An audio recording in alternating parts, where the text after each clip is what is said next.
محترم ناظرین، السلام علیکم ورحمۃ اللہ وبرکاتہ۔ 10ویں پارے کا مختصر تعارف اور خلاصہ پیش خدمت ہے۔ اوس اور خزرج مدینہ کے دو بڑے قبیلے تھے۔ منافقین کا سردار عبداللہ بن ابی بن سلول خزرج سے تھا۔ مدینہ میں اللہ کے رسول صلی اللہ علیہ وسلم کی آمد سے پہلے اسے مدینہ کا حاکم بنانے کی تیاری چل رہی تھی۔ اللہ کے رسول کی آمد کی وجہ سے اس کا یہ خواب شرمندہ تعبیر نہ ہو سکا۔ وہ اللہ کے رسول سے جلنے لگا اور نفاق کی راہ اختیار کر لی، یعنی اپنے آپ کو مسلمان ظاہر کرتا، لیکن حقیقت میں اس نے اسلام قبول نہیں کیا۔ ہر اہم موقع پر اللہ کے رسول صلی اللہ علیہ وسلم کو اذیت پہنچائی، لیکن غزوہ تبوک کے بعد سن 9 ہجری میں جب یہ مرا تو اس کے بیٹے اور جلیل القدر صحابی حضرت عبداللہ اللہ کے رسول صلی اللہ علیہ وسلم کے پاس آئے۔ میرے باپ کے کفن کے لیے آپ اپنی قمیص عنایت فرما دیں اور اس کی نماز جنازہ پڑھا دیں۔ اللہ کے رسول صلی اللہ علیہ وسلم نماز جنازہ پڑھانے کے لیے تشریف لے گئے۔ حضرت عمر نے آپ کو روکا۔ اے اللہ کے رسول، اللہ نے آپ کو منع فرمایا ہے۔ نہیں عمر، اللہ نے کہا ہے کہ اگر آپ 70 مرتبہ بھی مغفرت کی دعا کریں گے تو ان کو معاف نہیں کروں گا، میں 70 سے زیادہ مرتبہ مغفرت کروں گا۔ آپ نے جنازہ پڑھایا، پھر قبرستان تشریف لے گئے۔ اسے دفنایا جا چکا تھا۔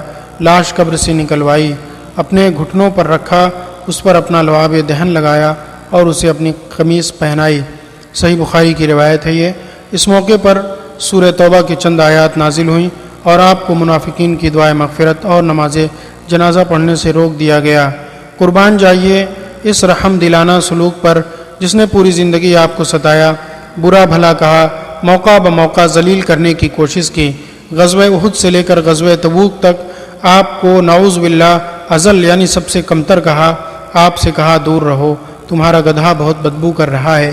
ام المومنین حضرت عائشہ پر تہمت لگائی رضی اللہ عنہا، مسجد زرار قائم کیا۔ اسی کے ساتھ آپ کا یہ برتاؤ سچ فرمایا رب کریم، اس کے ساتھ آپ کا یہ برتاؤ سچ فرمایا رب کریم نے، وما ارسلناک الا رحمۃ للعالمین، یقیناً ہم نے آپ کو سارے جہان کے لیے رحمت بنا کر کے بھیجا ہے۔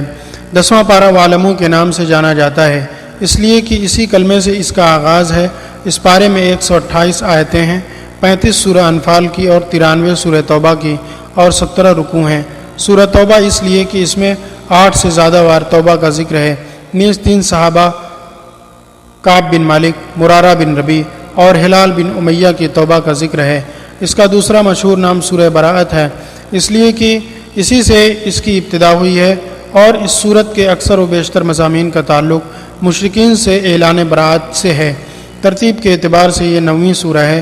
سورہ مائدہ کے بعد سن 9 ہجری میں غزوہ تبوک کے بعد نازل ہوئی۔ حضرت برا ابن عازب کے بقول اللہ کے رسول صلی اللہ علیہ وسلم پر نازل ہونے والی یہ آخری سورت ہے۔ صحیح بخاری۔ پارے کا آغاز مال غنیمت کی تقسیم کے بیان سے کیا گیا، یعنی جو مال جنگ میں دشمن سے حاصل ہو اس کا 5واں حصہ اللہ کے رسول صلی اللہ علیہ وسلم کا ہے، جو آپ کے رشتہ داروں، یتیموں، مسکینوں اور مسافروں پر خرچ کیا جائے گا۔ باقی 4 حصے مجاہدین کے ہوں گے۔ اس کے بعد غزوہ بدر کے واقعات کو بیان کیا گیا اور مسلمانوں کو فتح و نصرت کے اسباب بتلائے گئے۔ ثابت قدمی، بکثرت اللہ کا ذکر، اللہ اور اس کے رسول صلی اللہ علیہ وسلم کی اطاعت، اتفاق و اتحاد اور صبر سے کام لینا۔ غزوہ بدر کے موقع پر شیطان سراقہ بن مالک بنی بکر کا سردار کی صورت میں آنا اور اپنی مدد کا وعدہ کیا، لیکن جب فرشتوں کی فوج دیکھی تو بھاگ کھڑا ہوا۔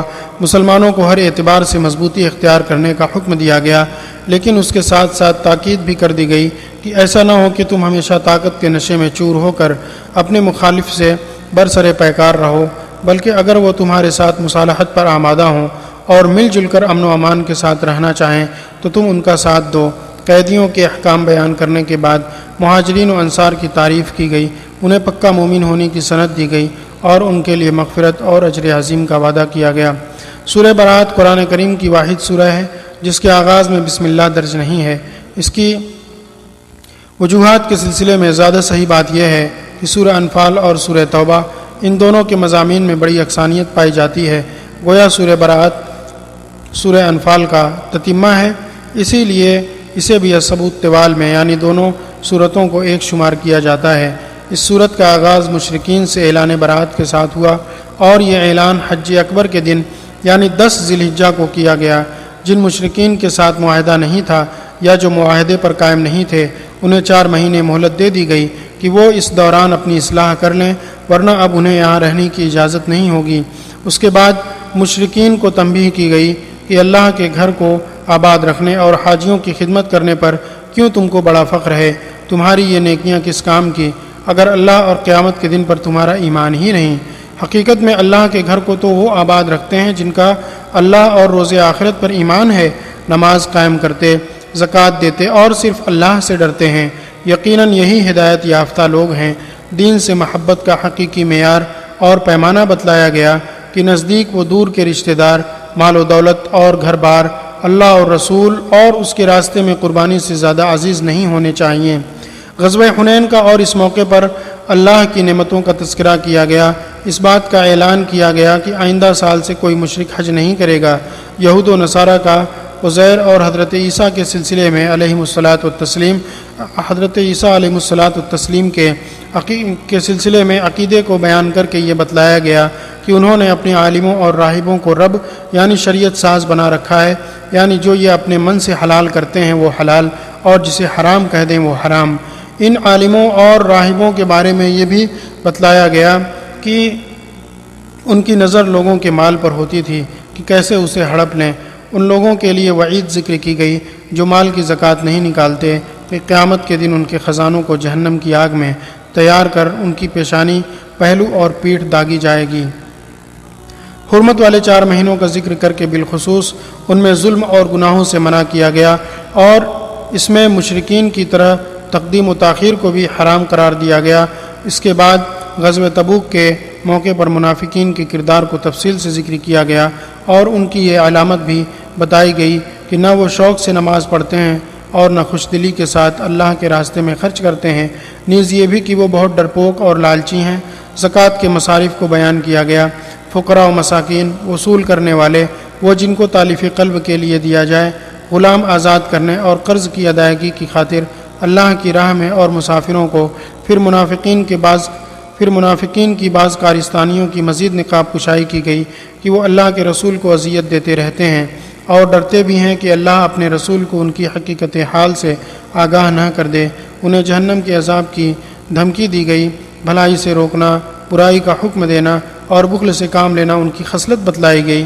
پھر مومنین کے اوصاف ذکر کیے گئے جو اس کے بالکل برعکس ہیں، امر بالمعروف اور نہی عن المنکر، اقامت صلاح، ادائیگی زکوٰۃ کے ساتھ تمام امور میں اللہ اور رسول صلی اللہ علیہ وسلم کی اطاعت۔ انہیں اللہ کی رحمت و رضوان، جنت اور اس کی نعمتوں کی بشارت دی گئی۔ پھر منافقین کا کردار بیان کرتے ہوئے ان کے لیے دعائے مغفرت کرنے اور ان کی نماز جنازہ پڑھنے سے منع کیا گیا۔ پارے کے آخر میں منافقین کے برخلاف وہ اہل ایمان جو بیمار اور کمزور تھے یا وہ جو سواری نہ پانے کی وجہ سے غزوہ تبوک میں شریک نہ ہو سکے، اللہ نے بڑے پیارے انداز میں ان کا ذکر کر کے ان سے اپنی مغفرت و رحمت کا وعدہ کیا ہے۔ وَاعْلَمُوا أَنَّمَا غَنِمْتُم مِّن شَيْءٍ فَإِنَّ لِلَّهِ خُمُسَهُ وَلِلرَّسُولِ وَلِذِي الْقُرْبَى وَالْيَتَامَى وَالْمَسَاكِينِ وَابْنِ السَّبِيلِ إِن كُنتُمْ آمَنتُم بِاللَّهِ وَمَا أَنزَلْنَا عَلَىٰ عَبْدِنَا يَوْمَ الْفُرْقَانِ يَوْمَ الْتَقَى الْجَمْعَانِ وَاللَّهُ عَلَىٰ كُلِّ شَيْءٍ قَدِيرٌ۔ جان لو کہ تم جو کچھ بھی مال غنیمت حاصل کرو اس میں 5واں حصہ اللہ اور اس کے رسول کا ہے اور قرابت داروں کا اور یتیموں کا اور مسکینوں اور مسافروں کا، اگر تم اللہ پر ایمان لائے ہو اور اس پر جو ہم نے اپنے بندے پر اس دن اتارا جو حق و باطل کے درمیان فیصلے کا دن تھا، جس دن 2 فوجوں کی مدبھیڑ ہو گئی اور اللہ ہر چیز پر قادر ہے۔ 10ویں پارے کی یہ پہلی آیت کریمہ ہے۔ اس آیت کریمہ میں اس مال کی تقسیم کا طریقہ بتایا گیا ہے جسے غنیمت کہا جاتا ہے۔ گزشتہ امتوں کے لیے یہ مال حلال نہیں تھا۔ جنگ ختم ہونے کے بعد مقابل فوج سے حاصل کردہ سارا مال جمع کیا جاتا تھا آسمان سے ایک آگ اترتی اور اسے جلا کر بھسم کر دیتی تھی، لیکن اس امت کے لیے اللہ نے اسے حلال کر دیا اور اس آیت میں اس کی تقسیم کا طریقہ بتایا۔ مال غنیمت اور مال فے کے درمیان فرق یہ ہے کہ غنیمت وہ مال ہے جو اسلام دشمنوں سے لڑائی کے بعد حاصل ہو، اور فے وہ ہے جو بغیر لڑائی کے حاصل ہو، مصالحت کی صورت میں، جزیہ اور خراج کی صورت میں، یا ایسے ذمہ شخص کا مال جس کا کوئی وارث نہ ہو جب کہ وہ مر جائے۔ منشئی سے مراد جو بھی مال ہو، کم ہو یا زیادہ ہو، قیمتی ہو یا معمولی، تقسیم سے پہلے کسی کو بھی از خود اس میں سے کچھ لینے کی اجازت نہیں ہے، بلکہ سب کو جمع کر کے ضابطے کے مطابق تقسیم کیا جائے گا۔ فَإِنَّ لِلَّهِ خُمُسَهُ وَلِلرَّسُولِ، اللہ کا ذکر بطور تبرک ہے، نیز اس لیے بھی کہ ہر چیز کا اصل مالک وہی ہے اور حکم بھی اسی کا چلتا ہے، یعنی اللہ تعالیٰ اور اس کے رسول دونوں کا ایک حصہ ہوگا، باقی 4 حصے جنگ میں شریک ہونے والوں کے ہوں گے، پیدل شرکت کرنے والے کا ایک حصہ اور گھڑ سوار کے 3 حصے، ایک اس کا اور 2 اس کے گھوڑے کا۔ اللہ کے رسول نے خیبر کا مال اسی طریقے سے تقسیم کیا تھا۔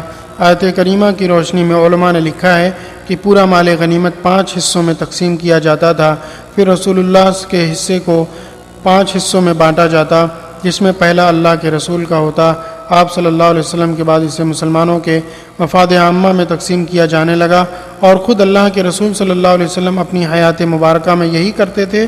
دوسرا حصہ آپ صلی اللہ علیہ وسلم کے رشتہ دار بنو ہاشم اور بنو مطلب کا، تیسرا یتیموں کا، چوتھا مسکینوں کا، یعنی جن کے پاس اتنی وسعت نہیں کہ وہ اپنی ضروریات پوری کر لیں، اور پانچواں ضرورت مند مسافروں کا۔ علامہ ابن القیم نے زاد المعاد میں لکھا ہے کہ نبی کریم صلی اللہ علیہ وسلم جنگ کے بعد تمام اموال غنیمت جمع کرنے کا حکم دیتے تھے، پھر جو مجاہد کسی کافر سے کوئی چیز چھینے ہوتا تھا وہ اسے دے دیتے تھے، اس کے بعد 5واں حصہ الگ کر دیتے تھے جسے اپنے رشتہ داروں، یتیموں، مسکینوں اور ضرورت مند مسافروں پر خرچ کرتے۔ اس کے بعد آپ کے حصے سے جو بچ جاتا اسے اسلام اور مسلمانوں کے مصالح عامہ میں خرچ کرتے تھے، اور کچھ مال ان عورتوں، بچوں اور غلاموں کو بھی دیتے تھے جن کا مال غنیمت میں کوئی حصہ نہیں ہوتا تھا۔ اس کے بعد باقی مال اس جنگ میں شریک ہونے والے مجاہدین کے درمیان عدل و انصاف کے ساتھ برابر برابر تقسیم کر دیتے تھے۔ ان کنتم آمنتم باللہ، مطلب یہ ہے کہ اگر تمہارا اللہ اور ان نشانیوں پر ایمان ہے جسے تم نے معرکہ بدر میں دیکھا ہے، تو پھر غنیمت کی تقسیم کے سلسلے میں اللہ کے حکم پر عمل کرو۔ وما انزلنا علی، اس سے مراد مسلمانوں کی مدد کے لیے 1000 فرشتوں کا نزول، رحمت کی بارش اور وہ نشانیاں ہیں جو بدر میں ظاہر ہوئیں۔ یوم الفرقان، اس سے جنگ بدر کا دن مراد ہے، یعنی 17 رمضان سن 2 ہجری، اسی دن یہ جنگ ہوئی، اور اسے فرقان اس لیے کہا گیا کیونکہ یہ کافروں اور مسلمانوں کے درمیان یہی پہلی جنگ تھی۔ اس میں مسلمانوں کی تعداد 313 تھی، ان کے پاس سواری اور ہتھیار بہت محدود تھے، جبکہ کافروں کی تعداد 1000 تھی اور وہ ہتھیاروں سے لیس تھے۔ اس کے باوجود اللہ نے اپنے بندوں کو فتح دے کر حق اور باطل کے درمیان فیصلہ کر دیا، اہل ایمان سے اپنا وعدہ پورا کیا، اسلام کی صداقت و حقانیت کو ثابت کیا، اور اس فتح سے اللہ کے رسول صلی اللہ علیہ وسلم اور صحابہ اکرام رضوان اللہ تعالی علیہم اجمعین کے حوصلوں کو بلند کیا۔ الغرض یہ کہ اس 10ویں پارے میں 2 حصے ہیں، نمبر 1 سورہ انفال کا بقیہ حصہ، نمبر 2 سورہ توبہ کا ابتدائی حصہ۔ نمبر 1 سورہ انفال کے بقیہ حصے میں 5 باتیں یہ ہیں: مال غنیمت کا حکم، غزوہ بدر کے حالات، اللہ تعالیٰ کی نصرت کے 4 اسباب، جنگ سے متعلق ہدایات، ہجرت اور نصرت کے فضائل۔ مال غنیمت کا حکم، مال غنیمت کا حکم یہ بیان ہوا کہ خمس، یعنی خمس نبی علیہ الصلاۃ والتسلیم، آپ کے اقربا، یتیموں، مسکینوں اور مسافروں کے لیے ہے، اور باقی 4 حصے مجاہدین کے لیے ہیں۔ نمبر 2 غزوہ بدر کے حالات، کئی حالات ہیں۔ نمبر 1 کفار مسلمانوں کو اور مسلمان کفار کو تعداد میں کم سمجھے، اور ایسا اس لیے ہوا کہ اس جنگ کا ہونا اللہ کے ہاں طے ہو چکا تھا۔